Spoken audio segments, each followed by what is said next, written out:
morning to all. My name is Dominic Consols. I'm the Senior Associate for Decarbonisation Solutions at Cresco Project Finance.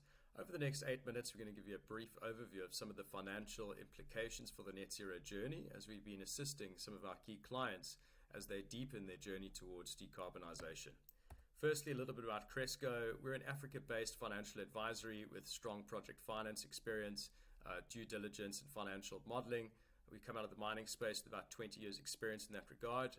In about 2014, we began assisting some of the large corporate buyers, mostly mines, to incorporate both thermal and renewable power generation and later on batteries. Since then, we've adjudicated more than 200 bids for more than 20 African captive clients, which has provided us with some unique insight into the space. On the left there, we have a typical de facto buyer journey. As we've seen it, the buyer typically starts with energy efficiency interventions, then moves on to analyzing and incorporating on-site generation and or looking at off-site generation with wheeling agreements and off-site PPAs, then looking at storage interventions, and then moving on to mostly where we're at now, which is dealing with linking that with a broader energy strategy, then moving on to beyond power sector decarbonisation and linking that with a broader net zero overall goal. This slide shows some of our key clients. We really have a unique perspective on the market by working with different profiles of players. We've worked with many of the large mining groups. We're currently supporting Anglo American with carbon neutrality for 8 of their South African mines, as well as their hydrogen strategy. We've supported Rio Tinto with transaction support and procurement support for 2 of their African mines. We also are currently working with Sasol for renewables procurement and also their hydrogen strategy. And there's some non-mining groups in there as well. For example, Netcare is a hospital group, but they have a very aggressive net zero target. And as such, there's some key learnings that we're able to take from there onto the mining space. We've worked with many of the large IPPs. We've conducted financial modeling for many of their projects. We've also worked with EPC contractors and for equipment suppliers, conducting due diligence and viability assessments for most of their projects. We've worked with a range of the engineering consultants and also financial partners. And overall, we're helping to just support clients to evaluate, monitor, implement, and procure some of these decarbonisation solutions. As you can see with this slide, the energy transition is well underway. Solar and wind has become, in many cases, the cheapest form of bulk power. And as such, it's become cheaper to start decarbonising than to not. So with power generation being listed as one of the main components of greenhouse gas emissions, it's also one of the lowest hanging fruits to commence one's journey. The well-known factors or trends shaping the energy transition, decarbonisation, decentralisation, and digitalisation are causing a rapid change in the energy sector. So moving from, moving towards 100% dispatchable clean energy grid or a net zero power system is causing a fundamental shift in thinking, in business models, in financing, and in technology and solutions.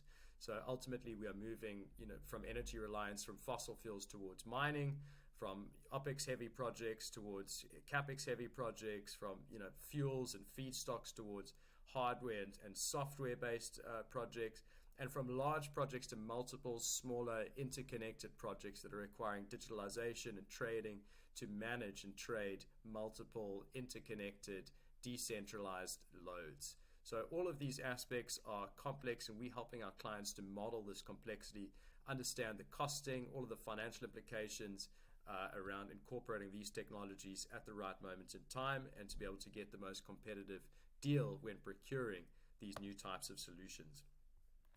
This graph is a generic benchmark graph showing how the incorporation of these low carbon technologies is resulting in a decrease in carbon emissions. We all know that solar and wind have already achieved grid parity in most markets, and that batteries in many cases are already also achieving grid parity. Hydrogen still has a way to go. However, some of the work that we're doing is modeling how some of these more nascent technologies are fast moving up this curve, and about when is the appropriate time to incorporate such technologies. It's been well reported in this conference in the last couple of years that a hybridization of different technologies such as PV plus wind plus batteries can often enable a client to offset, especially a remote client, to offset some 60% of their fossil fuel generation, be it diesel or HFO or even grid-connected power, But how to move from 60% up to 100%, what is that extra cost? So at Cresco, we're helping clients understand what is that fine point between being able to achieve energy savings and what is that point between where technologies are still more expensive and how to deal with that green premium.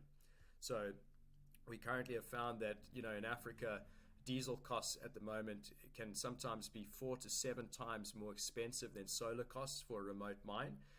So while hydrogen and new types of batteries are certainly currently more expensive, that gap is certainly narrowing. So we're helping clients understand at what moment should they begin, analyzing from a concept phase towards pre-feasibility, towards bankable feasibility, and then procuring and implementing such solutions, the best type of phased approaches to adopt, when and how to conduct pilot projects, and how to deal with this element of green premiums, and whether there are climate financing solutions at play to facilitate or ease that, and to help clients on their journey with reducing their emissions in a responsible and sustainable way for both the planet and their organization. So we're modeling scope 1, 2, and 3 emissions, scope 1 being mostly captive power supply, scope 2 assisting clients with procuring off-site PPAs and wheeling agreements, and interesting work that we currently are moving into with scope 3 is analyzing full value chain emissions. So moving towards analyzing sustainable raw materials,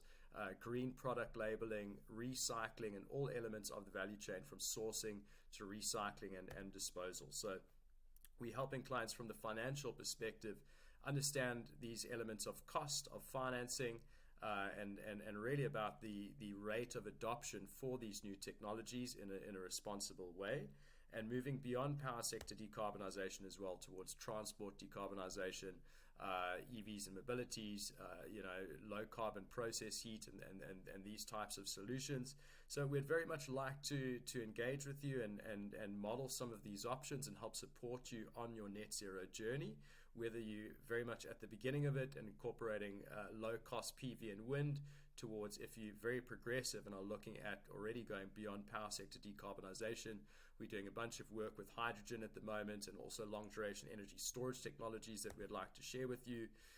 We are experts in project finance in the African market, in the nexus between energy and mining, and around incorporating these new technologies.